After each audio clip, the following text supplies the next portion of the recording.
Welcome to my YouTube channel. हम देख रहे हैं इस टाइम पे डाइजेस्टिव सिस्टम के बारे में, जिसमें हमने टीथ के बारे में पढ़ा था पिछले वीडियो में कि टीथ कैसे क्या काम करते हैं, हमारे डाइजेशन में किस प्रकार की भूमिका निभाते हैं। आज उसी सीरीज में आगे बढ़ते हुए हम देखेंगे कि जो दांत के बाद हमारा जीभ है ना, यानी माउथ चल रहा था आपका, माउथ कैविटी, वोकल कैविटी जिसे बोलते थे मुख गुहा, तो उसमें दांतों के बारे में हमने पूरा डिटेल पढ़ा था पिछले वीडियो में। आज उसी सीरीज में आगे बढ़ते हुए हम देखेंगे किसके बारे में, जीभ के बारे में यानी टंग के बारे में।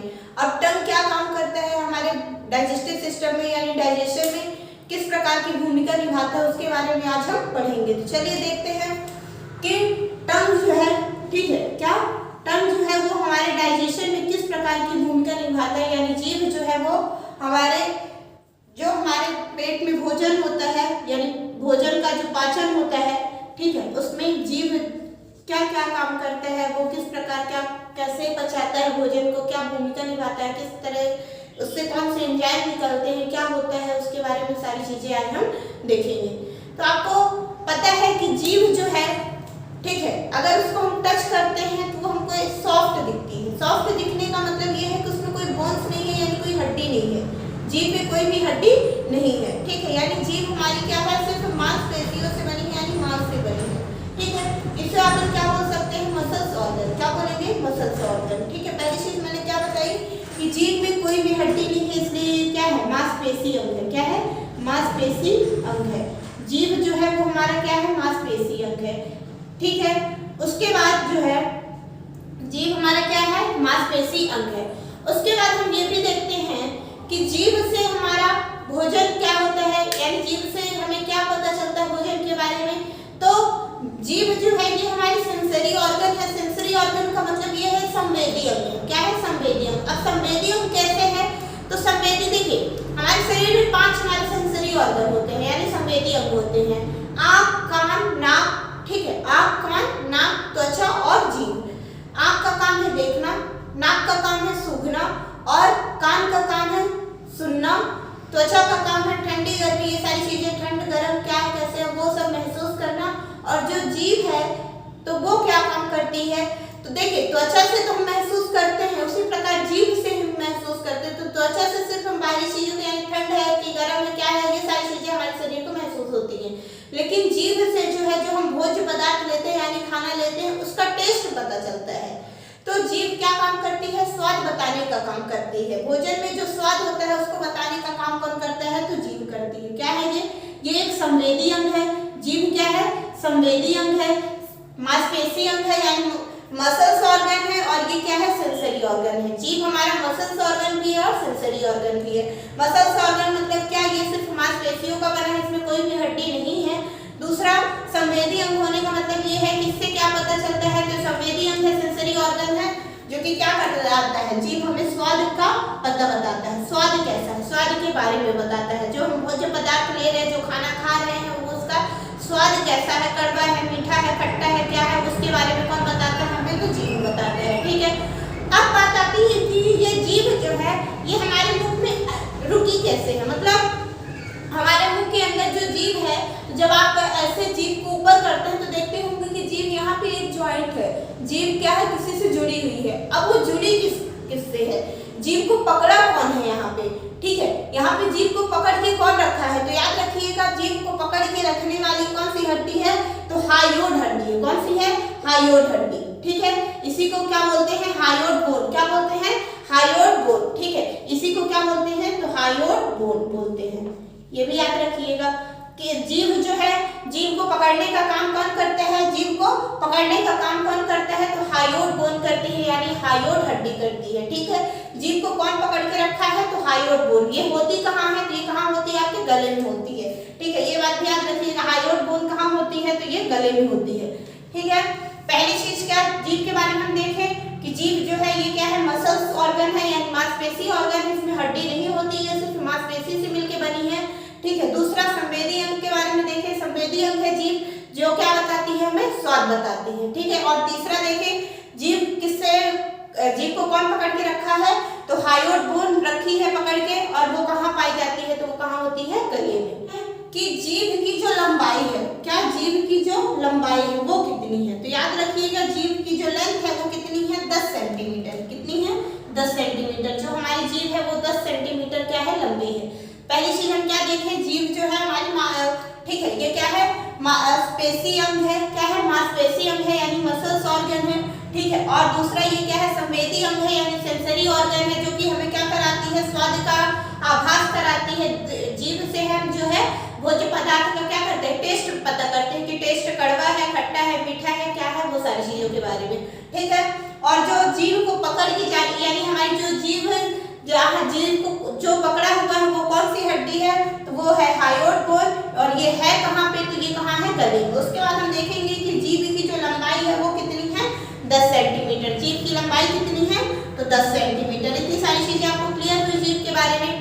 अब याद रखिएगा, अब हम देखेंगे कि हमको ये तो पता चला कि जीभ जो है ये हमें ये बताती है कि जो खाना हम खा रहे हैं वो उसका स्वाद कैसा है, ठीक है। जीभ हमें क्या बताती है कि जो खाना हम खा रहे हैं उसका स्वाद कैसा है। लेकिन क्या ये कंफर्म है, मतलब ये थोड़ी है, ऐसी बात इसमें नहीं है कि क्या जीभ हमें ये बता देती है कि एक ही जगह पे, ठीक है, सारे स्वाद का क्या हमें पता बता देती है जीभ की, एक ही जगह पे सारे स्वाद का पता बता दे, या अलग अलग जगह पे जीभ में जो है अलग अलग जगह पे हमें अलग अलग स्वाद का पता चलता है, क्या होता है, कैसे होता है, वो सारी चीजों के बारे में अब हम देखेंगे।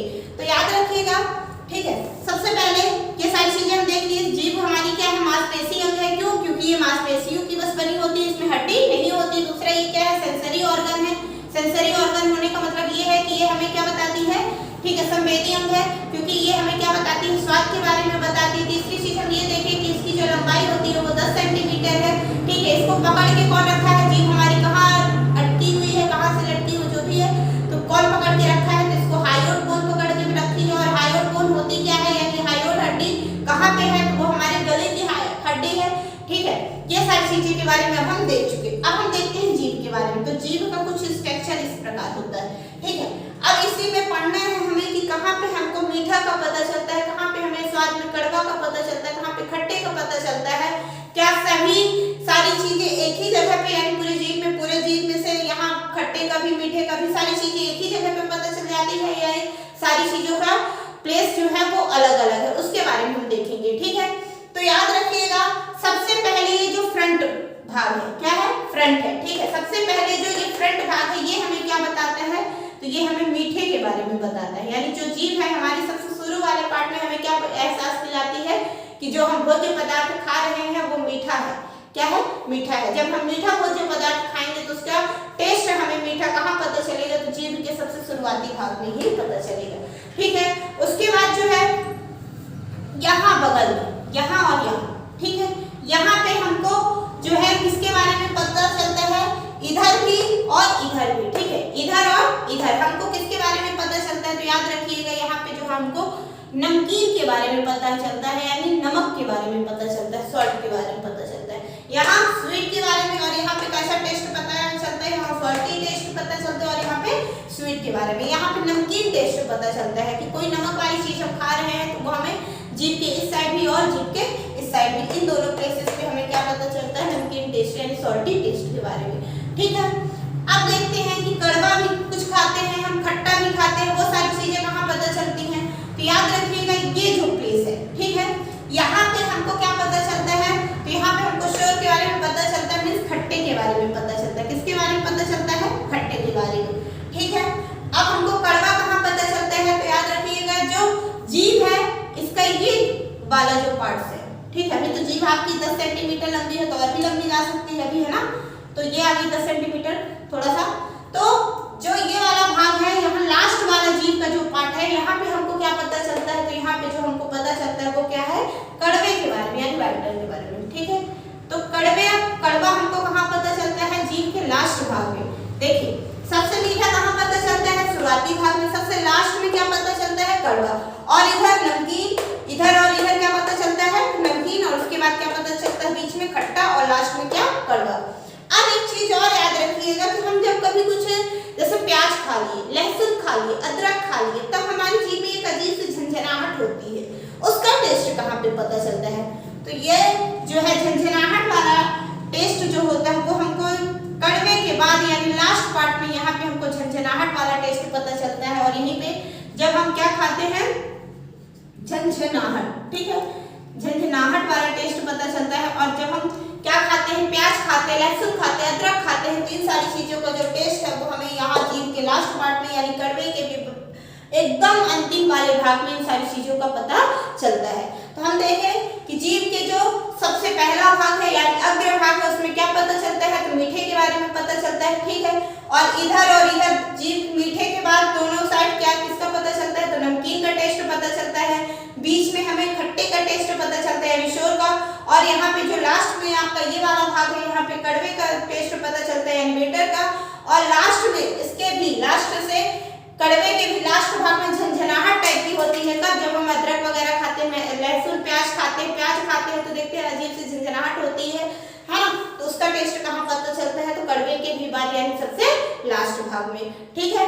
तो ये सारी चीजें हम देख लिए किसके बारे में, जीभ के बारे में। और जीभ में हमें जो, ठीक है, इन्हीं को अब देखिए, ये तो हमें पता चल गया कि जीभ के बारे में कि कहाँ पे मीठा, कड़वा और कहाँ पे नमकीन, ये सारे टेस्ट पता चलते।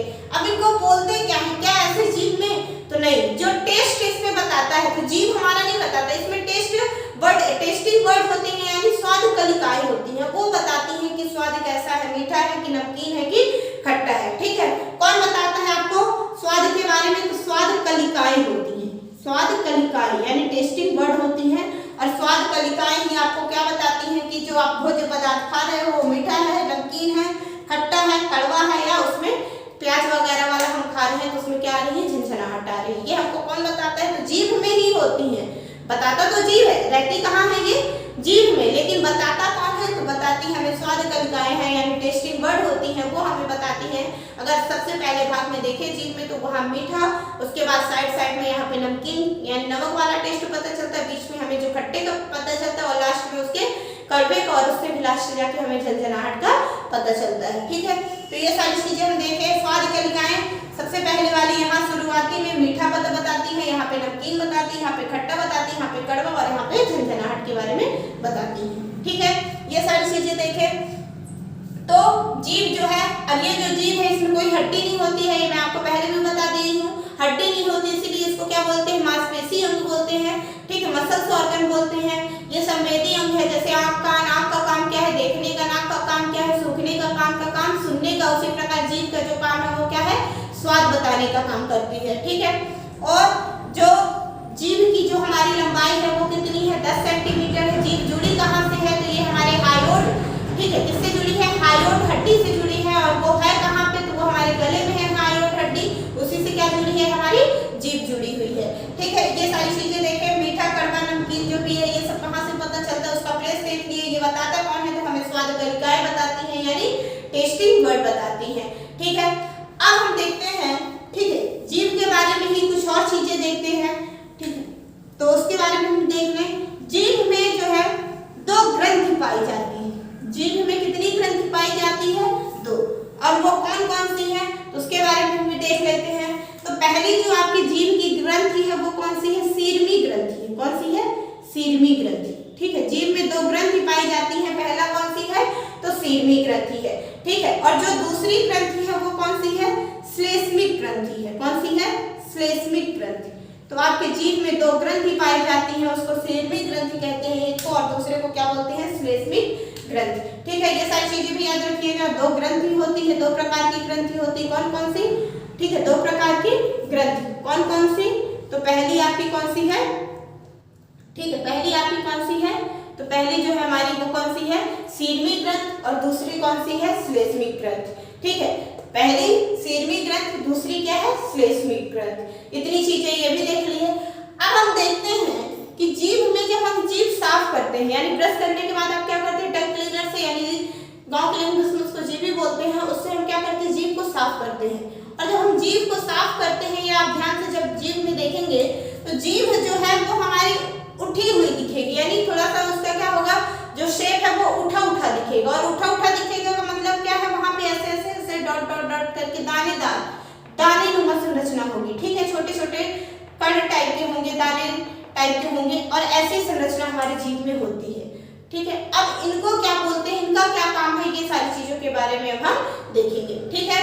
तो मैंने क्या बताया कि जो जीभ है आपकी, ठीक है, उसमें 2 प्रकार की ग्रंथि होती है, और जो जीभ है उसका वो कैसी होती है, होती है, ठीक है, वो देखने में कैसी लगती है, तो उठी हुई लगती है। अब वो उठी हुई का मतलब उभरी हुई संरचना की होती है। आप क्या बोल सकते हो उसको, उभरी हुई संरचना की।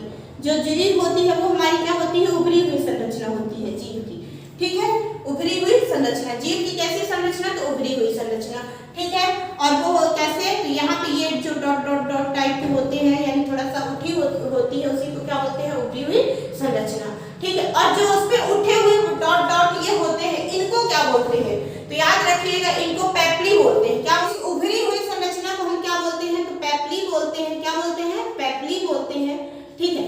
तो ये जो उभरी हुई जीभ में जो उभरी हुई संरचना है उसको हम क्या बोलते हैं, पेप्ली, ठीक है। और ये जो पेप्ली होती है ये 4 प्रकार की होती है। कितने प्रकार की होती है, 4 प्रकार की।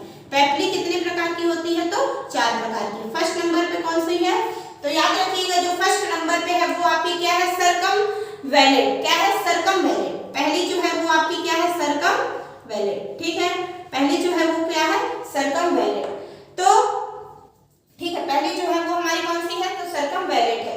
उसके बाद हम देखेंगे क्या, पहली जो है हमारी पेप्ली कौन सी है, तो सर्कमवैलेट है। कौन सी है, सर्कमवैलेट। दूसरी जो है हमारी, ठीक है, दूसरी जो पेप्ली है, यानी जो ये उभरी हुई संरचना होती है उनको क्या बोलते हैं, तो पेप्ली बोलते हैं। और ये पेप्ली कितने प्रकार की होती है, तो 4 प्रकार की होती है।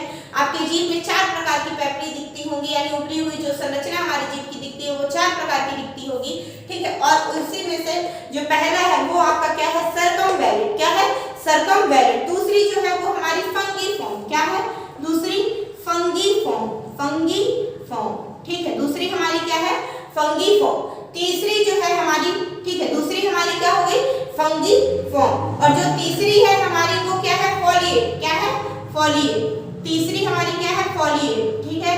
पहली हमारी सर्कमवैलेट, दूसरी हमारी फंगीफॉर्म, तीसरी हमारी क्या हो गई, फॉलिएट। क्या हो गई, फॉलिएट। और जो चौथी है वो हमारी क्या है, ठीक है, जो चौथी है, चौथी को हम क्या बोलते हैं, तो उसका भी नाम क्या है, फिलीफॉर्म। क्या है, फिलीफॉर्म, ठीक है, फिलीफॉर्म।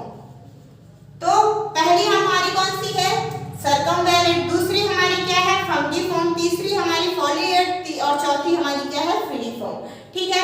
ये 4 हमारे मुंह जो जीभ होती है उसमें उभरी हुई संरचना होती है जीभ की, और उसमें जो उभरी हुई संरचना होती है उसको क्या बोलते हैं, तो पेप्ली बोलते हैं। और पेप्ली आपकी 4 प्रकार की होती है। आपसे क्वेश्चन पूछेगा कि जीभ की उभरी हुई संरचना को क्या कहा जाता है, तो उसको पेप्ली बोला जाता है। और वो पेप्ली कितने प्रकार की होती है, तो 4 प्रकार की होती है। पहली आपकी कौन सी, सर्कमवैलेट, दूसरी आपकी फंगीफॉर्म, तीसरी आपकी, ठीक है, फॉलिएट, और चौथी आपकी क्या है, फिलीफॉर्म। पहली आपकी सर्कमवैलेट, दूसरी जो है क्या है आपकी फंगीफॉर्म, तीसरी फॉलिएट और चौथी फिलीफॉर्म, ठीक है। अब इनका काम क्या है, इनमें कौन सी टेस्टिंग वर्ड है, ये कौन सा टेस्ट बताती हैं, ठीक है। इनमें कौन कौन सी चीजें टेस्टिंग वर्ड है और कौन सी टेस्टिंग वर्ड नहीं है। किससे, 4 तो होती है, जीभ के अंदर है, जीभ में मतलब टेस्ट बताने का काम करेंगे। और कौन कौन सी टेस्ट बताती है, कौन सी नहीं बताती है, उसके बारे में भी देखते हैं। चलिए, तो सबसे पहले ये भी आपकी क्या है, टेस्टिंग वर्ड है। ये क्या है, टेस्टिंग वर्ड है, ठीक है। पहली जो आपकी कौन सी, सर्कमवैलेट है, ये आपकी क्या है, टेस्टिंग वर्ड है, ठीक है। दूसरी भी आपकी जो फंगीफॉर्म है, क्या है, फंगीफॉर्म है, ये भी क्या है आपकी टेस्टिंग वर्ड है। ये भी क्या है आपकी टेस्टिंग वर्ड है, ठीक है, टेस्टिंग वर्ड है। तीसरी जो है आपकी फॉलिएट, ये भी क्या है, टेस्टिंग वर्ड है। क्या है, टेस्टिंग वर्ड है, ठीक है, टेस्टिंग वर्ड है। और जो आपकी ये चौथी है यानी फिलीफॉर्म है, क्या है, फिलीफॉर्म है, ये टेस्टिंग वर्ड नहीं है, यानी इसमें कोई भी टेस्ट नहीं पता चलता है, ये हमें कोई भी टेस्ट नहीं बताती है, इसलिए इसको हम बोल देते हैं क्या, नो टेस्टिंग वर्ड। ये टेस्टिंग वर्ड नहीं है। तो पहली आपकी क्या है, सर्कमवैलेट, ये टेस्ट बताती है, यानी टेस्टिंग वर्ड है इसमें, ठीक है। जो फंगीफॉर्म होता है उसमें भी टेस्टिंग वर्ड होते हैं, और जो फॉलिएट है आपको उसमें भी टेस्टिंग वर्ड होते हैं। और लेकिन जो आपकी चौथी है फिलीफॉर्म है, उसमें कोई भी टेस्टिंग वर्ड नहीं होता है, ठीक है। उसके बाद जो ये सर्कमवैलेट है, क्या है, सर्कमवैलेट, ठीक है, तो इसमें क्या है, टेस्टिंग वर्ड होते हैं। उसके बाद आती है क्या आपकी जो फंगीफॉर्म है, क्या है, फंगीफॉर्म है, ये सबसे बड़ी होती है। इसके लिए क्या है, आप याद रखेंगे कि सबसे बड़ी होती है, ठीक है, यानी लार्जेस्ट होती है, सबसे बड़ी होती है, ठीक है। तो सबसे छोटी कौन होती है, तो याद रखिएगा सबसे छोटी आपकी कौन सी होती है, फिलीफॉर्म, ये क्या होती है, सबसे छोटी होती है। सबसे बड़ी कौन सी है, तो ठीक है, सबसे बड़ी कौन सी है आपकी, तो फंगीफॉर्म है, और जो सबसे छोटी है वो आपकी फिलीफॉर्म है। सबसे छोटी कौन सी है? तो फिलीफॉर्म है। अब जो आपकी ये फॉलिएट है, ठीक है, क्या जो आपकी ये फॉलिएट है, ये याद रखिएगा ये एडल्ट में नहीं होती है, एडल्ट में नहीं होती है, यानी बड़ों में नहीं होती है। ये किस में होती है? तो ये बच्चों में होती है, ठीक है, बच्चों में होती है, लेकिन बड़ों में नहीं होती है, ठीक है। तो ये सारी चीजें हम किसके बारे में देखें? पॉपली के बारे में देखें। पॉपली क्या है? तो जो जीव की उठी हुई उभरी हुई संरचना दिखती है उसको पॉपली बोलते हैं। और पॉपली आपकी 4 प्रकार की होती है। पहला आपका सर्कमवैलेंट, जो कि टेस्टिंग बर्ड है, इसमें टेस्टिंग बर्ड होते हैं, सारी कलिकाएं होती हैं। दूसरी आपकी फंगीफॉर्म, ये क्या है? आपकी टेस्टिंग बर्ड ये भी है, और ये क्या है? सबसे बड़ी है, ठीक है। तीसरी आपकी क्या है? फॉलिएट, ये भी क्या है? टेस्टिंग बर्ड है, लेकिन फॉलिएट क्या होती है? बच्चों में होती है, बड़ों में नहीं होती है, ठीक है। और फिलीफॉर्म बच्चों में होती है, इसी से इनका दूध का पता चलता है, ये दूध जो पीते हैं इनका स्वाद इनको मिलता है, ठीक है। और जो चौथी है वो आपकी कौन सी है? फिलीफॉर्म है, इसमें कोई भी टेस्टिंग बर्ड नहीं होता है, और ये क्या होती है? सबसे छोटी होती है। तो ये सारी चीजें हम किसके बारे में देखें? जीव के बारे में। पहली चीज हमने क्या पढ़ी जीव के बारे में? कि जीव जो है हमारी सिर्फ मांसपेशियों से मिलकर बनी है, इसमें कोई भी, ठीक है, हड्डी नहीं है। जीव को पकड़ के कौन सी हड्डी रखी है? तो पकड़ने का काम कौन सी हड्डी करती है? तो वो हायोड हड्डी है, जो कहाँ होती है? गले में होती है, ठीक है। जीव की लंबाई कितनी है? तो 10 सेंटीमीटर है। जीव की लंबाई कितनी है? 10 सेंटीमीटर है, ठीक है। और जो जीव है वो हमारा एक संवेदी अंग है, यानी सेंसरी ऑर्गन है, जिससे हमें महसूस होता है। तो महसूस किस चीज को इसमें करते हैं? तो स्वाद को महसूस करते हैं जीव द्वारा, ठीक है। और जो जीव थी इसमें 2 ग्रंथि थी। कौन कौन सी ग्रंथि थी? तो पहली आपकी सीर्मिक ग्रंथि थी, दूसरी क्या थी? श्लेष्मिक ग्रंथि थी, ठीक है। सीर्मिक ग्रंथि और श्लेष्मिक ग्रंथि जीव की जो है उभरी हुई संरचना है। जीव की क्या है? उभरी हुई संरचना है, ठीक है, जिसी को क्या बोलते हैं? पेप्ली बोलते हैं, ठीक है, पेप्ली बोलते हैं। और पेप्ली कितने प्रकार की होती है? तो 4 प्रकार की होती है। ये सारी चीज मैं आपको बता चुकी हूँ। और जो आपके जीव है उसमें सबसे पहले भाग में हमको मीठा का पता चलता है, साइड में, उसके बाद किसका? नमकीन का, फिर बीच में कड़वे का, सॉरी खट्टे का, और लास्ट में कड़वे का, और उससे भी लास्ट में हमें झंझनाहट का आभास होता है। तो ये सारी चीजें हम किसके बारे में देखें? जीव के बारे में। उभरी हुई संरचना को पेप्ली कहते हैं। पेप्ली 4 प्रकार की कौन कौन सी? सर्कमवैलेंट, दूसरी आपकी फंगीफॉर्म, तीसरी आपकी फॉलिएट, और चौथी फिलीफॉर्म। ये आपकी क्या है? 4 पेप्ली, ठीक है। तो ये सारी चीजें हम किसके बारे में देखें? जीव के बारे में देखें। अब जीव में हमें यह एहसास होता है कि कभी आप देखे होंगे, सुना होगा कि गुलाब जामुन देखे तो उससे क्या आता है? मुंह में पानी आता है, ठीक है। गुलाब जामुन देखे तो उससे क्या आता है? मुंह में पानी आता है। तो वो मुंह का पानी क्या कहलाता है? जो हमारे मुंह में पानी आता रहता है, हम बोलते हैं तो भी आता है, कैसे खाने को, मतलब दिन भर हमारे मुंह में पानी वो रहता है, लगभग कम मात्रा में रहता है, कभी ज्यादा मात्रा में होता है, ठीक है। तो वो क्या कहलाता है? उससे क्या कहते हैं? अब आगे उसके बारे में हम पढ़ेंगे, ठीक है। तो जो हमारे मुंह में पानी रहता है उसके बारे में आप सुने ही होंगे, उसको क्या बोला जाता है? तो लार बोला जाता है। क्या बोला जाता है? लार, ठीक है। जो हमारे मुंह का पानी होता है, मुंह में जो पानी बनता रहता है दिन भर, वो क्या है? हमारा लार। अब हमारा जो अगला टॉपिक है वो क्या है? लार है, यानी स्लाइवा है। और स्लाइवा पढ़ने के बाद हम स्लाइवरी ग्लैंड पढ़ेंगे, यानी लारी ग्रंथि के बारे में पढ़ेंगे, ठीक है। तो हम देखेंगे किसके बारे में? लार के बारे में। किसके बारे में? लार के बारे में, यानी स्लाइवा के बारे में। तो मैं आपको ये बता दूं कि जो लार है ये हमारा कैसा पदार्थ है? चिपचिपा पदार्थ है। कैसा पदार्थ है? चिपचिपा। और चिपचिपा का मतलब कैसे? लेकिन इतना भी ज्यादा चिपचिपा नहीं है। अब इसमें होता क्या क्या है? तो याद रखिएगा 99% इसमें जल होता है, यानी पानी होता है। लार में जो है 99% क्या होता है? पानी होता है। और 1% में इसमें कुछ आयंस होते हैं, ठीक है। क्या होते हैं? आयंस होते हैं। इसमें 1% में क्या होता है? आयंस होते हैं, ठीक है। और उसके बाद जो है इसी 1% में 99% तो क्या हो गया? इसमें पानी हो गया, और 1% इसमें क्या है? आयंस है। क्या है? आयंस है। और इसी 1% आयंस के अलावा जो है इसी में एंजाइम होते हैं। क्या होते हैं? एंजाइम होते हैं। इसी 1%, ठीक है, एंजाइम होते हैं। इसी 1% आयंस में, इसी 1% में आयंस भी होते हैं, और कुछ क्या होते हैं? एंजाइम भी होते हैं, ठीक है। तो लार में 99% जो है पानी की मात्रा होती है, और 1% में जो होते हैं इसमें आयन भी होते हैं, और क्या होते हैं? एंजाइम भी होते हैं, ठीक है। तो उसके बारे में हम आगे अभी पढ़ेंगे कौन कौन सी क्या एंजाइम है, ठीक है। लेकिन और ये लार जो है, ठीक है, ये कैसा होता है? तो चिपचिपा होता है। कैसा होता है? चिपचिपा, ठीक है, चिपचिपा। लार कैसा होता है? चिपचिपा। बात करें एक दिन में कितना लार बनता है, तो लार बनता है। कितना? 1 से लेकर 1.5 लीटर का लार बनता है बड़ों में। और बच्चों की बात करें, अगर किसकी बात करें? बच्चों की, तो बच्चों में जो है, ठीक है, 1.5 लीटर से भी ज्यादा लार बनता है। बच्चों में 1.5 लीटर से अधिक लार बनता है। ठीक है, वो कैसे? भाई उनको तो थोड़ी पता। आप बोलेंगे लार का काम क्या है, तो लार का भी काम क्या है? भोजन को पचाने में सहायता कौन करता है? लार करता है। कैसे? आपके कुछ जो हम भोजन लेते हैं, यानी पाचक पोषक तत्व लेते हैं, उसमें से कार्बोहाइड्रेट, प्रोटीन, वसा, ये सारी चीजें लेते हैं, तो इनको भी पचाने का काम कौन करता है? हेल्प कौन कराता है? लार कराता है। यानी लार जो इसमें स्लाइवरी ग्लैंड होती है, लारी ग्रंथि होती है, उससे एंजाइम निकलते हैं और वो क्या करते हैं? उस भोजन को पचाते हैं। यानी जैसे कार्बोहाइड्रेट हो गया, उसको पचाने का काम, प्रोटीन हो गया, जो भी बचता है तो उनको पचाने में हेल्प करते हैं। अब बच्चों में 1.5 लीटर से अधिक लार क्यों बनता है? तो देखिए, हमें तो ये पता है कि हमारे पेट में कितना खाना आएगा या हमारी कितनी भूख है, हम उतना ही खाना खाते हैं। ठीक है, यानी हमें पता है कि हम कितना पचा पाएंगे, उतना ही हम खाना खाते हैं। लेकिन बच्चों को ये चीज नहीं पता होती है कि वो कितना पचा पाएंगे।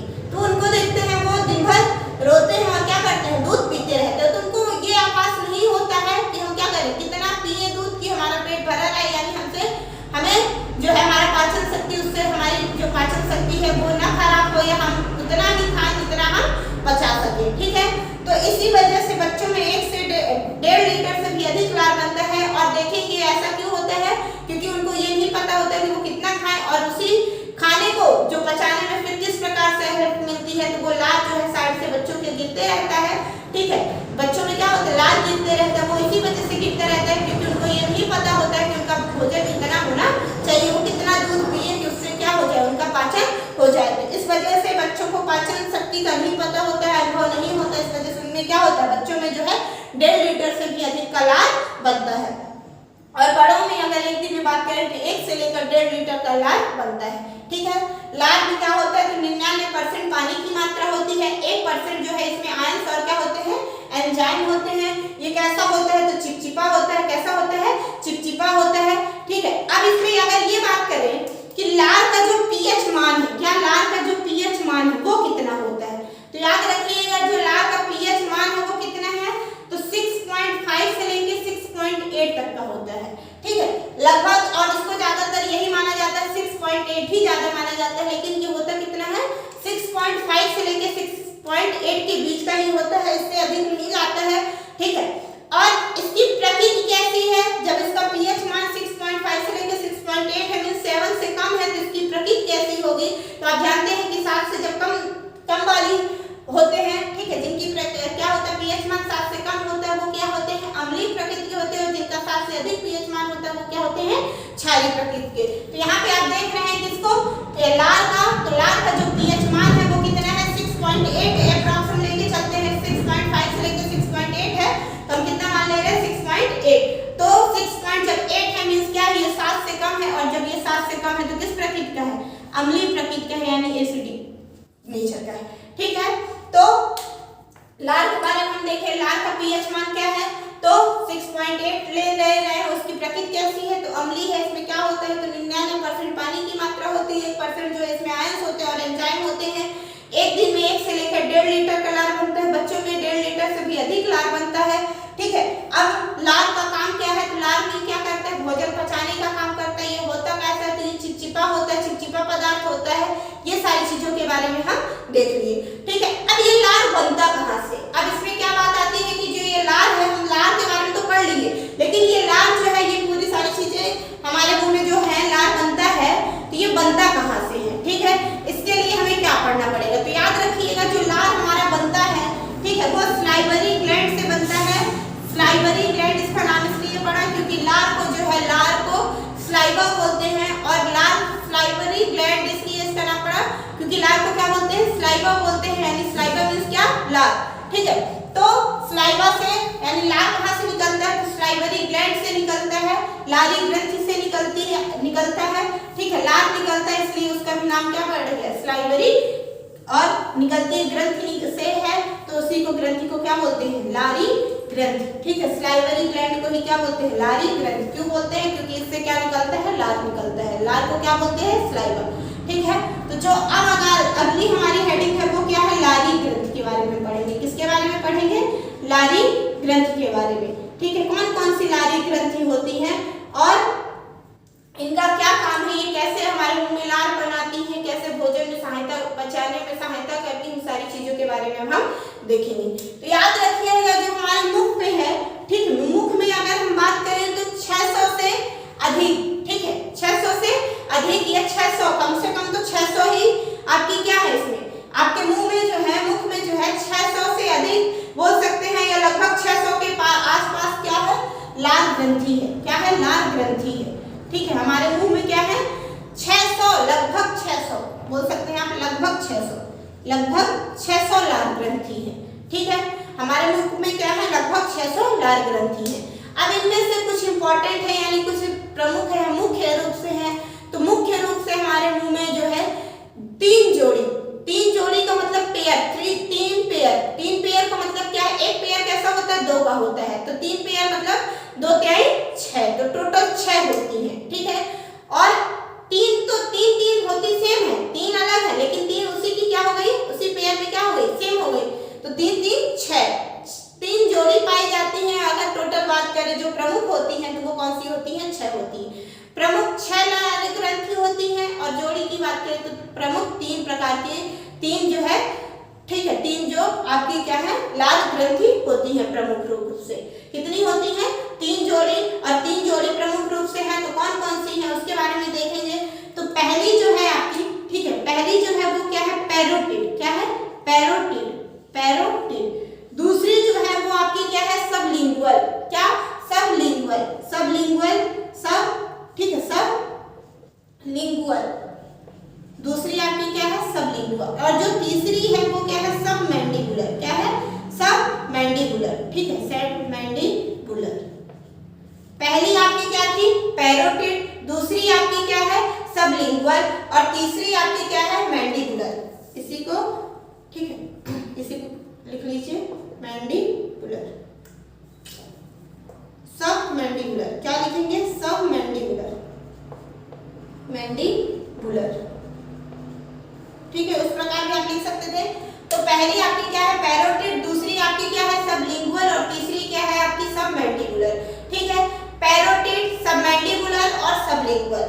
अब पैरोटिड का काम क्या है, सबलिंगुअल का काम क्या है, सबमैंडिबुलर का काम क्या है, ये कहाँ पे होती है, कहाँ स्थित होती है, ठीक है, और इनका काम क्या है, ये क्या हेल्प करती है, कैसे इनमें से कितना जो है लार बनता है, उन सारी चीजों के बारे में हम बारी बारी करके देखेंगे। तो सबसे पहले जो हम देख रहे हैं, किसके बारे में देख रहे हैं, पैरोटिड के बारे में देख रहे हैं, ठीक है, किसके बारे में देख रहे हैं, पैरोटिड के बारे में। ये है क्या, तो ये आपकी 3 प्रमुख जो लार ग्रंथि है, 3 प्रमुख लार ग्रंथि, क्या, लार ग्रंथि जो है 3 प्रमुख जोड़े में पाई जाती है, ठीक है। प्रमुख वैसे तो टोटल 600 है और उसमें से 3 जोड़ी प्रमुख होती है, तो 3 जोड़ी वो कौन कौन सी है, तो वो आपकी यही है, पहला कौन सी है, पैरोटिड, लारी ग्रंथि पहली कौन सी है आपकी, तो पैरोटिड। याद रखिएगा जो पैरोटिड है ये सबसे बड़ी लारी ग्रंथि है, ये क्या है, सबसे बड़ी लारी ग्रंथि है, सबसे बड़ी लारी ग्रंथि है, ठीक है। ये कैसी है, सबसे बड़ी लारी ग्रंथि है, देखने में ये कैसी है, सबसे बड़ी है, ठीक है। दूसरा इसमें जो है, ठीक है, क्या, पहला क्या, ये सबसे बड़ी लारी ग्रंथि है, और दूसरी चीज अगर बात करें कि ये है कहाँ पे, तो ये किसके पास है, कान के पास है, नियर बाय ईयर, ठीक है, नियर ईयर के पास, कान के पास, किसके पास है, तो कान के पास है। पहला क्या देखें कि ये जो पैरोटिड ग्रंथि है ये सबसे बड़ी होती है, क्या होती है, सबसे बड़ी होती है, और होती कहाँ पे है, तो ये कान के पास होती है। अब देखिए 3 इस साइड हो गई, 3 इस साइड हो गई, ठीक है, और 3 पेयर मिला के ये तो टोटल कितने हो गए, 6 हो गए, ठीक है। तो 3 प्रमुख जोड़े होते हैं, मुख्य रूप से 3 जोड़ी होती हैं, तो 3 इधर हो जाती हैं और 3 इधर हो जाती है। और अगर पेयर प्रमुख वैसे बात करें संख्या में तो कितनी है, टोटल 6 है। 3 प्रमुख जोड़ी है तो कितनी हो गई, टोटल 6 हो गई, 3 दूनी 6, जोड़ा मतलब 1 का 2, एक पेयर में कितने आ गए, 2, तो 2 2 करके ऐसे 3 हो गए, तो 2 तिहाई 6, ठीक है। तो सबसे बड़ी लारी ग्रंथि कौन सी है, अगर क्वेश्चन आपसे पूछे कि सबसे बड़ी लारी ग्रंथि कौन सी है, तो कौन सी है, पैरोटिड। कान के पास पाई जाने वाली लारी ग्रंथि है, साइबरी ग्लैंड कौन सी है, तो पैरोटिड, ठीक है। और तीसरा, इसी पैरोटिड की वजह से, ठीक है, इसी पैरोटिड में जो है एक आपका बीमारी होती है, उसको क्या बोलते हैं हिंदी में, गलसुआ, क्या बोलते हैं, गलसुआ, सुना होगा ना, ठीक है। क्या, मम्स करके, ठीक है। इसको क्या बोलते हैं? मम्स बोलते हैं। और इसका जो बीमारी है उसको हिंदी में क्या बोलते हैं? गलसुआ। देखे होंगे कभी कभी क्या होता है, गाल में अचानक से यहाँ पे सूजन हो जाता है, और सूजन होता है तो उस पर एक पट्टी लगाते हैं जिसको आप लोग क्या बोलते हैं? गिल्टी वाली पट्टी लेते हैं, ठीक है। तो वो व्हाइट कलर की होती है, उसमें डॉट डॉट करके बना होता है, ठीक है। तो वो पट्टी लगाते हैं, उसी बीमारी को क्या बोलते हैं? गलसुआ बोलते हैं। और गलसुआ में क्या होता है? तो वहाँ पे क्या होता है? गाल जो है वो आपका क्या करते जाता है? सूजन देते हैं, यानी गाल जो है वो आपका क्या होता है? सूज जाता है, ठीक है। तो पहली आपकी जो लारी ग्रंथि थी वो कौन सी थी? पैरोटिड, सबसे बड़ी लारी ग्रंथि है। दूसरा उसमें क्या है? ये कहाँ पे है? तो कान के पास है। और तीसरी इससे कौन सी बीमारी होती है? तो मम्स नामक बीमारी होती है, यानी इससे क्या होता है? गलसुआ होता है, ठीक है। गलसुआ मतलब क्या? जो गाल का क्या होता है? सूज जाता है। और एक चीज और इसमें याद रखिएगा कि जो पैरोटिड है इसमें जो है सांप में जो जहर होता है, ठीक है। सांप में क्या होता है? जहर पाया जाता है। बोलते हैं ना सांप काटेगा तो उसका जहर लगता है, ठीक है। तो सांप में जो जहर का काम है, ठीक है, सांप में जहर का भी काम कौन करता है? तो पैरोटिड करता है। यही पैरोटिड होती है सांप में जो क्या करती है? जहर का काम करती है। जो ये सपेरा सांप लेके निकलते हैं, चलते हैं, उससे उनका जो है सांप का, उस सांप का क्या होता है? जहर नहीं लगता है। क्यों? क्योंकि उसके दांतों के पास, यानी जो पैरोटिड है कान उनके पास होती है, उसको क्या किया जाता है? उसको निकाल दिया जाता है। इस वजह से क्या होता है? जो सपेरे जो सांप लिए रहते हैं उनका विष नहीं लगता है, ठीक है। तो पैरोटिड के बारे में हम क्या देखें? पैरोटिड क्या है? सबसे बड़ी लारी ग्रंथि है। दूसरा, ये किसके पास है? तो कान के पास है। तीसरा, इससे कौन सी बीमारी होती है? तो मम्स नामक बीमारी होती है, यानी इसी को गलसुआ बोलते हैं गाँव की लैंग्वेज में। और ये जो है सांप में जहर का काम करती है, ठीक है। सांप में जहर का निर्माण कौन करता है? तो वो कौन करता है? पैरोटिड करती है, ठीक है। इसके बाद जो अगली हमारी है, ठीक है, अगली जो हमारी क्या है? लारी ग्रंथि है, वो कौन सी है? तो सबमैंडिबुलर है। और कौन सी है? सबलिंगुअल है। अब हम देखेंगे अगले के बारे में, ठीक है। अब हम किसके बारे में देखेंगे? अगले के बारे में। चलिए देखते हैं हम किसके बारे में? सबमैंडिबुलर के बारे में। किसके बारे में? सबमैंडिबुलर के बारे में, ठीक है।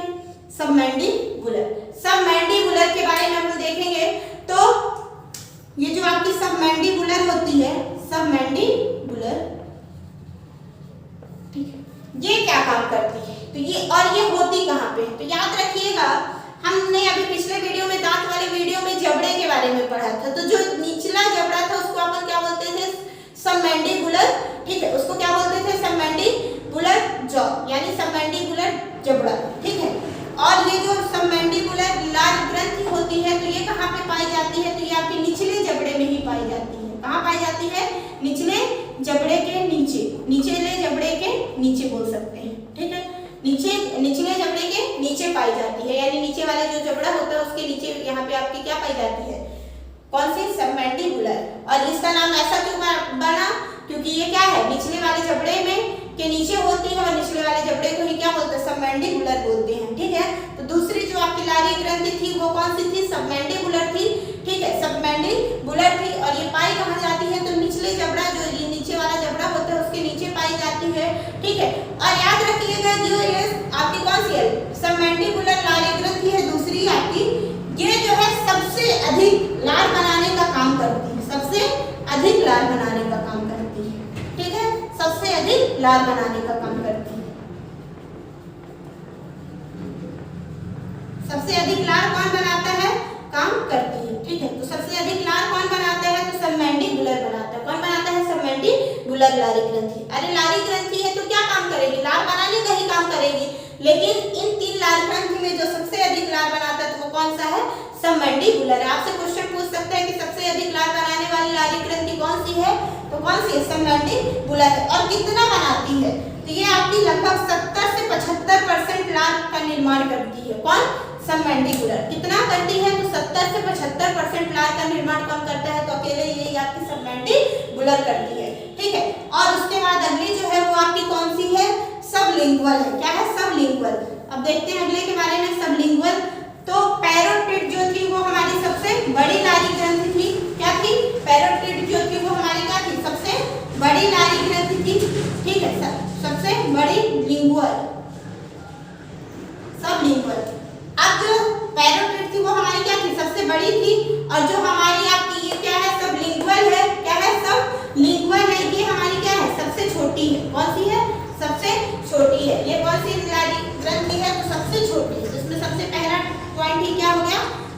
छोटी लारी ग्रंथि। क्या है सबसे छोटी लारी ग्रंथि? पैरोटिड सबसे बड़ी और ये कौन सी है सबसे छोटी? तो सबसे छोटी लारी ग्रंथि कौन सी है? तो सबलिंगुअल है। कौन सी है? सबलिंगुअल है। ठीक है, और ये होती कहाँ पे है? तो ये जो है जीभ के नीचे होती है। कहाँ होती है? जीभ के नीचे होती है।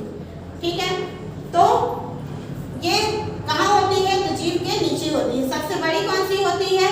तो पैरोटिड होती है। ठीक है, ये कहाँ होती है? कान के पास होती है। दूसरी जो है आपकी कौन सी? सबमैंडिबुलर होती है। वो कहाँ पे होती है? तो जबड़े के नीचे होती है। और जो सबसे तीसरी है यानी सबसे छोटी है वो कौन सी है? सबलिंगुअल होती है। और वो कहाँ होती है? तो वो आपके कहाँ होती है? जीभ के पास होती है। और ये क्या होती है? सबसे छोटी होती है। ठीक है, सबसे बड़ी पैरोटिड, दूसरी आपकी सबमैंडिबुलर। ठीक है, वो क्या है?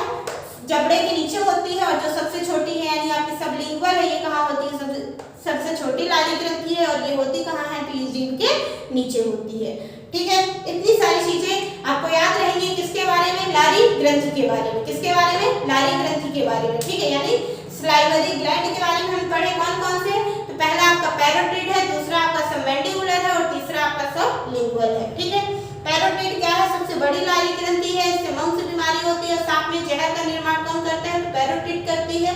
ठीक है, और ये होती कहाँ है? तो ये होती कहाँ पे है? कान के पास होती है। दूसरी हमने क्या देखी? सबमैंडिबुलर। सबमैंडिबुलर का काम क्या है? तो ये सबसे अधिक लार बनाती है। सब और कितना? तो 70 से 75% अकेले को यही बना लेती है। बाकी जो बचे आपके 20-25% वो कौन बनाता है?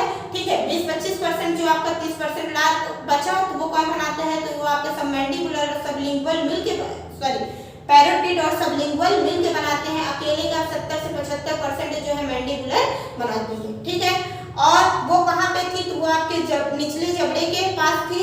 ठीक है, निचले जबड़े के नीचे थी। और जो आपकी लास्ट है सबलिंगुअल है, ये सबसे छोटी लारी ग्रंथि होती है। और ये होती कहाँ पे है? तो जीभ के नीचे होती है। जीभ भी कितनी बड़ी हमारी देखने में है ना? और शेप के भी क्या होती है? नीचे होती है, इसलिए ये क्या होती है? सबसे छोटी होती है। तो इतनी सारी चीजें हम देखें। अब बोलेंगे कि लार तो बना। ठीक है, लारी ग्रंथि से क्या बना? सलाइवरी ग्लैंड से क्या बना? लार का निर्माण हुआ। ठीक है, सलाइवरी ग्लैंड से क्या हुआ? लार का निर्माण हुआ। अब ये किस प्रकार से क्या ये लार जो बन गया यही हमारे भोजन को पचा देता है? तो नहीं। ठीक है, लार जो बनता है वो नहीं पचाता। उसमें जो एंजाइम होते हैं, मैंने आपको पहले बताया है कि जो लार बनता है उसमें 99% पानी की मात्रा होती है और 1% इसमें कुछ आयंस होते हैं। ठीक है, और जो है उसमें और क्या होते हैं? कुछ एंजाइम होते हैं। और वो एंजाइम भी क्या करते हैं? खाना को पचाने में हेल्प करते हैं। अब वो कौन कौन से एंजाइम उसके बारे में भी चलिए देखते हैं। ठीक है, तो जो लार में पाए जाते हैं एंजाइम, ठीक है, लार में पाए जाने वाले एंजाइम वो कितने हैं? तो याद रखिएगा, लार में पाए जाने वाले जो एंजाइम है, लार में पाए जाने वाले एंजाइम, पाए जाने वाले ठीक है एंजाइम जो है वो 4 हैं। कितने हैं? 4 प्रकार के। कितने होते हैं? 4 प्रकार के। ठीक है, कौन कौन से? तो सबसे पहला जो है आपका, ठीक है, कौन सा है? सबसे जो पहला है वो क्या है? टाइलिन है। क्या है? टाइलिन। ठीक है, दूसरा आपका क्या है? डाइस्टेट। क्या है? डाइस्टेट। ठीक है, डाइस्टेट। तीसरा, पहला क्या है आपका? टाइलिन। दूसरा क्या है? डाइस्टेट। ठीक है, और तीसरा आपका क्या है? लाइसोजाइम। क्या? लाइसोजाइम। तीसरा आपका क्या है? लाइसोजाइम। ठीक है, और जो चौथा है वो आपका म्यूलिन है। क्या है? म्यूलिन। इसी को कोई कोई म्यूकस भी कहता है। ठीक है, क्या कहता है? म्यूकस कहता है, क्योंकि म्यूकस से क्या होता है? चिपचिपा पदार्थ बनता है। ठीक है, तो पहली आपकी क्या है? टाइलिन। दूसरी आपकी क्या है? डाइस्टेट। तीसरी आपकी क्या है? लाइसोजाइम। और चौथी क्या है? म्यूलिन। इसको हिंदी में भी यही बोलते हैं और इंग्लिश में भी यही बोलते हैं। ठीक है, तो पहली आपकी लार में पाए जाने वाले 4 प्रकार के एंजाइम होते हैं। वो कौन कौन से हैं? तो पहला आपका क्या है? टाइलिन है। दूसरा क्या है? डाइस्टेट है। तीसरा क्या है? ठीक है, लाइसोजाइम। और चौथा क्या है? म्यूलिन। अब इनका काम क्या है? अब इनका काम क्या है? याद रखिएगा, ये जो टाइलिन है और डाइस्टेट है। और हाँ, मैं आपको ये भी बता दूं कि आपको कई लोग ये भी कहते हैं कि जो टाइलिन होता है, ठीक है, लार में पाए जाने वाला एंजाइम कौन है? टाइलिन है। तो नहीं, सिर्फ टाइलिन नहीं है, टाइलिन के अलावा भी 3 और भी पाए जाते हैं। लेकिन हाँ, ये सत्य है कि टाइलिन जो है वो सबसे अधिक मात्रा में पाया जाता है। तो लार में पाए जाने वाला एंजाइम सिर्फ एक टाइलिन बस नहीं है, बाकी 3 और भी हैं, यानी टोटल 4 एंजाइम होते हैं। लेकिन जो सबसे अधिक मात्रा में में पाया जाता है वो कौन है, तो आपका वो कौन है, टाइलिन है। इस वजह से ही क्या बोल दिया जाता है कि लार में सिर्फ एक ही एंजाइम पाया जाता है। लार में पाए जाने वाला एंजाइम कौन है, तो टाइलिन लोग बोल देते हैं। लेकिन टाइलिन के अलावा भी 3 होते हैं, सबसे अधिक मात्रा में जरूर टाइलिन पाया जाता है, लेकिन उसके अलावा भी 3 होते हैं। अब इनका काम क्या है, ये जो टाइलिन और डाइस्टेट दिख रहा है, इन दोनों का काम सेम है। दोनों का काम सेम होने का मतलब ये है कि जो हम खाना खाते हैं उसमें हम कार्बोहाइड्रेट, प्रोटीन और वसा लेते हैं, ठीक है। तो हमारे जो लार में से पचता है, लार से जो हमारे उससे एंजाइम पचाता है लार से, ठीक है, वो किसको पचाता है, तो कार्बोहाइड्रेट को पचाता है। किसको पचाता है, कार्बोहाइड्रेट को, ठीक है। और जो कार्बोहाइड्रेट से हम कार्बोहाइड्रेट के रूप में लेते क्या है, तो कार्बोहाइड्रेट के रूप में हम क्या लेते हैं, स्टार्च लेते हैं, यानी चोकर लेते हैं। क्या लेते हैं, चोकर। तो इसी चोकर को पचाने का काम कौन करते हैं, तो टाइलिन और डाइस्टेट करते हैं। इसी चोकर को पचाने का काम कौन करता है, तो टाइलिन और डाइस्टेट। इसी स्टार्च को वो माल्टोज में चेंज करते हैं, फिर माल्टोज से ग्लूकोज वगैरह में जो भी कन्वर्ट होता है, ठीक है। तो वो कौन कौन करता है, तो चोकर में, यानी कार्बोहाइड्रेट का जो है पाचन शुरू हो जाता है आपके मुख से ही, ठीक है, यानी लार में ही क्या हो जाता है, कार्बोहाइड्रेट का जो पाचन है वो शुरू हो जाता है। और कौन पचाता है, तो टाइलिन और डाइस्टेट, टाइलिन और डाइस्टेट, ठीक है। अब दूसरा जो आपका लाइसोजाइम आया, इसका क्या काम है, तो ये जर्म्स को मारने का काम करता है, यानी कीटाणु को मारने का काम करता है। किसका, कीटाणु को मारने का काम करता है, ठीक है, कीटाणु को मारने का काम करता है। कौन, तो लाइसोजाइम करता है, ठीक है। और जो म्यूलिन है ये क्या करता है, तो ये भोजन को जो है चिपचिपा बनाता है। क्या बनाता है, चिपचिपा बनाता है। कैसे, आप खाना जब खाते हैं, ठीक है, तो आपके जब आप खाना खाते हैं तो वो चिपचिपा जो पदार्थ आप नहीं लेते हैं, आपके मुंह में अंदर जाते वो क्या होता है, चिपचिपा होता है। यानी वहां पे कौन बनाता है उसको, तो जो हमारा लार है, और लार में मिला जो एंजाइम कौन सा, म्यूलिन है, यानी उसी को म्यूकस भी बोलते हैं। तो वही क्या करता है, उसको चिपचिपा बनाता है। क्या करता है, चिपचिपा। तो भोजन को चिपचिपा बनाने का काम म्यूलिन करता है, कीटाणुओं को मारने का काम लाइसोजाइम करता है, और टाइलिन और डाइस्टेट क्या करते हैं, चोकर को पचाने का काम करते हैं, यानी स्टार्च को पचाने का काम करते हैं। बोले कि कीटाणु हम कहाँ खाते हैं, तो कभी कभी ऐसा भी होता है कि गंदे हाथों से ही लोग खाना खा लेते हैं। तो जो हमारे हाथों में बैक्टीरिया होते हैं, जर्म्स होते हैं, वो भी कहाँ जाते हैं, हमारे मुंह पेट में जाते हैं। और जब पेट में जाते हैं तो वो क्या करते हैं, नुकसानदायक होते हैं हमारे लिए। इसलिए हमारे खाने में, ठीक है, जो कीटाणु, जो खाने के साथ कीटाणु हमारे मुंह के अंदर गए हैं, तो उनको मारने का काम कौन करता है, तो लाइसोजाइम करता है। ऐसा भी नहीं है कि पूरा लाइसोजाइम जो है पूरे कीटाणु को मार देता है, या फिर जो पूरा स्टार्च है यानी चोकर है उसको पूरा कौन पचा देता है, तो टाइलिन और डाइस्टेट पचाता है। ऐसा भी नहीं है। क्यों, क्योंकि हम ज्यादा देर तक तो मुंह में खाना नहीं रखते, तो कैसे पूरे खाने में से निकाल के स्टार्च को पचा लेगा और कैसे पूरे कीटाणु को मार देगा। तो आगे भी जब हमारा खाना, ठीक है, आमाशय में जाएगा, छोटी आंत बड़ी आंत में जाएगा और फूड पाइप से होकर निकलेगा, यानी ग्रास नली से निकलेगा, तो कहाँ क्या होगा, उसमें भी आपके जो है खाने को तोड़ा जाएगा, वहाँ भी जो है आपका कार्बोहाइड्रेट यानी स्टार्च बचेगा, और उसमें भी जो है कीटाणुओं को आगे भी मारा जाएगा। तो ऐसा नहीं है कि पूरे यही कीटाणु मर जाते हैं, या भी नहीं है कि यही तो पूरा जो है स्टार्च है वो क्या होता है, बच जाता है। तो ये सारी चीजें हम देखें तो लार में पाए जाने वाले 4 एंजाइम कौन कौन से हैं, तो टाइलिन है, डाइस्टेट है, लाइसोजाइम है और म्यूलिन है। टाइलिन डाइस्टेट का काम क्या है, तो ये स्टार्च यानी चोकर को पचाने का काम करता है। लाइसोजाइम का काम क्या है, तो ये कीटाणु को मारने का काम करता है। और जो म्यूलिन है ये क्या करता है, तो भोजन को चिपचिपा बनाता है। ठीक है, इतनी सारी चीजें हम किसके बारे में देखे, लारी ग्रंथि के बारे में देखे, लार के बारे में देखे, और उसमें जो मिला आपका क्या था, एंजाइम था। ठीक है, उसके बारे में हम ये सारी चीजें देख चुके हैं। तो अगर आपसे कोई पूछे कि लार में कितने प्रकार के एंजाइम होते हैं, तो लार में 4 प्रकार के एंजाइम होते हैं। और सबसे ज्यादा कौन पाया जाता है, तो सबसे ज्यादा जो है वो आपका टाइलिन पाया जाता है। कौन सा, टाइलिन पाया जाता है। कीटाणु को मारने का काम कौन सा एंजाइम करता है, तो लाइसोजाइम करता है। ठीक है, और जो है स्टार्च को पचाने का काम कौन करता है, तो टाइलिन और डाइस्टेट करता है। और भोजन को चिपचिपा बनाने का काम कौन करता है, तो म्यूलिन करता है। इतनी सारी चीजें हम किसके बारे में पढ़ चुके, तो हम अभी पढ़े किसके बारे में, टंग के बारे में पढ़े यानी जीभ के बारे में, उसके बाद लार पढ़े, लार ग्रंथि पढ़े, और लार में जो एंजाइम मिले होते हैं उसके बारे में हम पढ़ लिए। ठीक है, अब जो हमारा खाना है वो क्या हो चुका है, चिपचिपा हो चुका है। क्या हो चुका है, चिपचिपा हो गया है, यानी हल्का गीला हो गया है। ठीक है, अब खाने को हमें क्या करना है, अंदर भेजना है।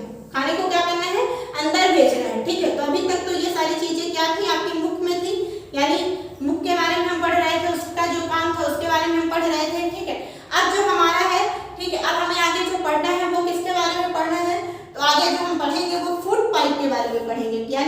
नली के बारे में पढ़ेंगे। किसके बारे में? ग्रास नली को, इसी को भोजन नली भी बोलते हैं।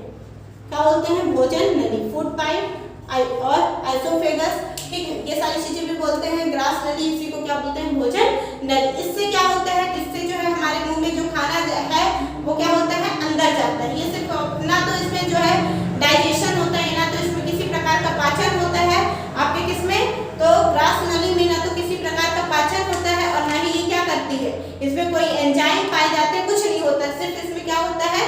खाने को क्या है? अंदर भेजा जाता है। ठीक है, अब देखते हैं खाने को कैसे अंदर भेजा जाता है, इसकी क्या लंबाई है, कितनी बड़ी होती है, क्या चौड़ाई मोटाई है, उसके बारे में। तो याद रखिएगा जो ग्रास नली की लंबाई है, क्या है? लंबाई, ठीक है, ग्रास नली की लंबाई और मोटाई, यानी कितनी चौड़ाई आप बोल सकते हैं, ठीक है, मोटाई, चौड़ाई बोल दीजिए। तो जो ग्रास नली है उसकी जो लंबाई है वो सेंटीमीटर में है और जो चौड़ाई है वो किसमें है? एमएम में है, यानी मिलीमीटर में। ठीक है, तो जो ग्रास नली की आपकी क्या है? ग्रास नली की क्या है? जो फूड पाइप है, ठीक है, वो इस प्रकार से कुछ होती है, ऐसी होती है। यहाँ से मुख से खाना गया और यहाँ पे डायरेक्ट ऐसे खाना कहाँ आता है आपके? डायरेक्ट यहाँ पे कहाँ आता है? आमाशय में। ठीक है, कहाँ आता है? पेट में। तो यही आपकी क्या है? ग्रास नली है, यानी फूड पाइप है। यहीं से डायरेक्ट मुंह से खाना कहाँ आ गया? आपके आमाशय में आ गया। ठीक है, इसकी जो लंबाई होती है वो कितनी होती है? तो याद रखिएगा ये 22 से 25 सेंटीमीटर की होती है। ठीक है, 22 से 25 सेंटीमीटर की होती है। जैसे जो भी हाइट होती है उसके अकॉर्डिंग होती है, तो 22 से 25 सेंटीमीटर। ठीक है, और ज्यादा हाइट का भी नहीं है कि जो काफी लंबा इंसान है तो क्या उसकी फुट पाइप ज्यादा बड़ी होगी, तो नहीं, ये लगभग 22 से 25 के अप्रॉक्स ही रहती है। ठीक है, तो इसकी जो लंबाई है वो कितनी है? 22 से 25 मीटर है। कई कई जगह ये भी देखा जाएगा कि इसको सिर्फ क्या बताया जाता है? 25 सेंटीमीटर की होती है। कितने की होती है? 25 सेंटीमीटर की। ठीक है, तो जो ग्रास नली यानी फूड पाइप है उसकी जो लेंथ है वो कितनी है? 22 से लेके 25 सेंटीमीटर की होती है। ठीक है, और इसकी अगर चौड़ाई की बात करें तो इसकी जो चौड़ाई है वो 28 से 30 mm की होती है। किसकी होती है? mm की। ये सेंटीमीटर है और ये क्या है? mm है, यानी मिलीमीटर। ठीक है, तो इसकी जो चौड़ाई होती है यानी सेंटीमीटर, तो काफी चौड़ा हो जाएगा ना, तो इतना तो शरीर ही नहीं है कि क्या होगी आपकी फुट पाइप रहेगी, है ना। तो यहाँ पे क्या होगा? चौड़ाई जो है वो कितनी? 28 से 30 mm की है और जो लंबाई है वो कितनी है? 22 से 25 सेंटीमीटर की है। ठीक है, यहाँ पे क्या होगा? 22 से 25 सेंटीमीटर आपकी लंबाई है और चौड़ाई क्या है? 28 से 30 सेंटीमीटर। अब इसका काम क्या है? तो ये जो है भोजन को क्या करती है? अंदर करती है। भोजन को क्या करती है? अंदर करती है। और जो भोजन को मुख से अंदर करती है वो किस प्रक्रिया द्वारा करती है? कौन सी प्रोसेस होती है? तो याद रखिएगा जब ये भोजन को अंदर करती है तो वहां पे आपका क्रमाकुचन प्रक्रिया होती है। कौन सी? क्रमाकुचन प्रक्रिया होती है। कौन सी होती है? तो क्रमाकुचन। ठीक है, क्रमाकुचन प्रक्रिया होती है और क्रमाकुचन प्रक्रिया द्वारा ही क्या होता है? भोजन जो है हमारे मुख से ग्रास नली से डायरेक्ट कहाँ जाता है? आमाशय में, यानी स्टमक में जाता है। ठीक है, अब बोलेंगे क्रमाकुचन प्रक्रिया क्या है? तो एक बार सिकुड़ना, एक बार फैलना, एक बार सिकुड़ना, एक बार फैलना। ये आपके यहाँ पे कुछ, ठीक है, मसल्स होती हैं फूड पाइप के किनारे किनारे, यहाँ पे मसल्स होती हैं। जैसे ही भोजन यहाँ से आता है तो ये क्या करती हैं? कुछ, ठीक है, यहाँ पे क्या होती हैं? पहले फैलती हैं फिर सिकुड़ती। तो जब फैली तो यहाँ पे भोजन आया, फिर जब सिकुड़ी तो वही भोजन कहाँ गया? और नीचे चला गया। फिर फैली फिर सिकुड़ी, इसी प्रकार ये प्रोसेस चलती रहती है, फैलना सिकुड़ना, और वहीं से फैलते सिकुड़ते ही क्या हो जाता है? भोजन जो है वो आपके कहाँ आ जाता है? आमाशय में आ जाता है। तो आपसे क्वेश्चन ये पूछेगा कि ऐसा, ठीक है, पाचन तंत्र का ऐसा कौन सा अंग है जिसमें भोजन पचाने की प्रक्रिया नहीं होती है? तो यहाँ पे कोई पाचन नहीं होता है, यानी ग्रास नली ही आपकी भोजन नली ही एक ऐसा अंग है जहाँ पे क्या होता है? भोजन की कोई भी प्रक्रिया पाचन की नहीं होती। यहाँ ना कोई एंजाइम पाया जाता है, ना तो यहाँ पे कोई ग्रंथि होती है, ना तो कुछ होता है। बस ये क्या है? एक पाइप है जिससे क्या होता है? खाना अंदर जाता है। जैसे वेस्ट पानी होता है तो पाइप से क्या करते हैं लोग? बाहर निकालते हैं। ठीक है, उसी प्रकार क्या है यहाँ पे जो, अब यहाँ पे आपके चाहे वेस्ट हो चाहे यूजफुल हो, जो भी है सारे खाने आपके क्या होते हैं? इसी पाइप के द्वारा कहाँ जाते हैं? पेट में जाते हैं, यानी आमाशय में जाते हैं। तो ग्रास नली की लंबाई कितनी है? 22 से 25 सेंटीमीटर है। चौड़ाई कितनी है? तो 28 से 30 सेंटीमीटर है। ठीक है, कितना है? 28 से 30 मिलीमीटर mm है। ठीक है, और यहाँ पे कौन सी प्रक्रिया होती है? ग्रास नली में कौन सी प्रक्रिया होती है? तो क्रमाकुचन की प्रक्रिया होती है। ये होती क्या है? तो ये फैलने और सिकुड़ने की प्रक्रिया। एक बार सिकुड़ती फिर फैलती फिर सिकुड़ती फिर फैलती है, यही आपकी क्या है? क्रमाकुचन प्रक्रिया। ठीक है, और इसी को ग्रास नली को ही आइसोफेगस भी बोलते हैं। क्या बोलते हैं? आइसोफेगस। अब इसमें एक चीज और मैं आपको बता दूं कि एक बोल्स होता है। क्या होता है? बोल्स। ये क्या कहलाता है? ठीक है, मैंने क्या शब्द लिखा? बोल्स। ये क्या होता है? ठीक है, तो बोल्स देखिए, हम जो खाना खाते हैं, क्या करते हैं? खाना खाते हैं तो वो छोटे छोटे टुकड़ों में ही हम दांतों से क्या करते हैं? उसको चबाते हैं। क्या करते हैं? चबाते हैं। तो यही से अब कुछ ऐसा है कि कुछ यूजफुल है, यानी हमारा क्या है, जिसका कुछ जो खाना हम टोटल खाए तो पूरा का पूरा खाना तो हमारा डाइजेशन नहीं होगा पूरे खाने का, तो कुछ खाने का ऐसा भी है कि डाइजेशन होगा और कुछ खाने का क्या होगा? डाइजेशन नहीं होगा। ठीक है, तो जो खाने का डाइजेशन होगा, जाता तो सब इसी के अंदर है ना, चाहे डाइजेशन हो चाहे ना हो, आमाशय में तो जाता है। ठीक है, तो जो डाइजेशन वाला फूड है यानी भोजन है, और जो अनडाइजेशन है यानी जिसका डाइजेशन नहीं होता, आप बोल सकते हैं पचित और अपचित। पचित और अपचित। ठीक है, डाइजेशन और अडाइजेशन, अनडाइजेशन। ठीक है, अपचित। तो पचित और अपचित जो भोज्य पदार्थ होता है, इसी को क्या बोला जाता है? तो बोल्स बोला जाता है। क्या बोला जाता है? बोल्स। आपसे क्वेश्चन पूछे तो कि बोल्स किसे कहते हैं, तो जो पचित और अपचित है यानी जो डाइजेशन और अनडाइजेशन भोज्य पदार्थ होते हैं, उन्हीं को क्या बोला जाता है? तो बोल्स बोला जाता है। ये बात भी आप याद रखिएगा। ठीक है, और बोल्स को ही यानी बोल्स भोज्य पदार्थ को ही हम क्या करते हैं? आइसोफेगस से स्टमक में ले जाते हैं, यानी आमाशय तक ले जाते हैं। आपसे क्वेश्चन पूछे कि आइसोफेगस का काम क्या है, तो आइसोफेगस जो है वो भोजन को अंदर ले जाने का काम करता है। और कौन से भोजन को? तो बोल्स। आप बोल बिल्कुल बोल सकते हैं, बोल्स भोज्य पदार्थ को वो क्या करते हैं? अंदर ले जाता है, यानी मुख से क्या करते हैं? आमाशय तक ले जाता है। ठीक है, तो और बोल्स भोज्य पदार्थ है क्या? तो जो पचित है, जो पचने वाला है वो भी है, और जो नहीं पचने वाला है वो भी है। यार पूरा खाना तो अंदर जाता ही है, उसी को क्या बोलते हैं? पचित और अपचित, यानी डाइजेशन और अनडाइजेशन दोनों भोज्य पदार्थ को, दोनों फूड को क्या बोला जाता है? उनके मिक्सचर को बोल्स बोला जाता है। और ये इसी बोल्स को ही, इसी बोल्स भोज्य पदार्थ को ही क्या करता है? आइसोफेगस जो है स्टमक तक ले जाता है। ठीक है, स्टमक तक ले जाता है, यानी आपके मुख से जो है आमाशय तक भोजन को ले जाता है। इसकी लंबाई कितनी है? लंबाई 22 से 25 सेंटीमीटर की, चौड़ाई कितनी है? तो 28 से 30 mm की है। और इसमें कौन सी प्रक्रिया होती है? तो क्रमाकुचन प्रक्रिया होती है। तो आज हम देखे किसके बारे में? जीव के बारे में देखे, लार के बारे में देखे, लार ग्रंथ के बारे में देखे, और किसके बारे में देखे? ग्रास नली के बारे में देखे। अब जो है हमारा भोजन है वो कहाँ पे आ चुका है? इस लार ग्रंथि से ग्रास नली से होते हुए कहाँ पे आ चुका है? आपके आमाशय पे आ चुका है। किस पे आ चुका है? आमाशय पे। ठीक है, तो अब हम कल के वीडियो में देखेंगे कि जो हमारा भोजन है वो हमारे आमाशय में, ठीक है, यानी पेट में किस प्रकार बचता है, वहाँ पे क्या क्या प्रोसेस होती है, उन सारी चीजों के बारे में अब हम देखेंगे। अगर वीडियो आपको पसंद आया होगा तो लाइक कीजिएगा, कमेंट करके बताइएगा वीडियो आपको कैसा लगा, और ज्यादा से ज्यादा वीडियो को शेयर कीजिए। चैनल को अभी तक सब्सक्राइब नहीं किया तो सब्सक्राइब कीजिए। Thank you.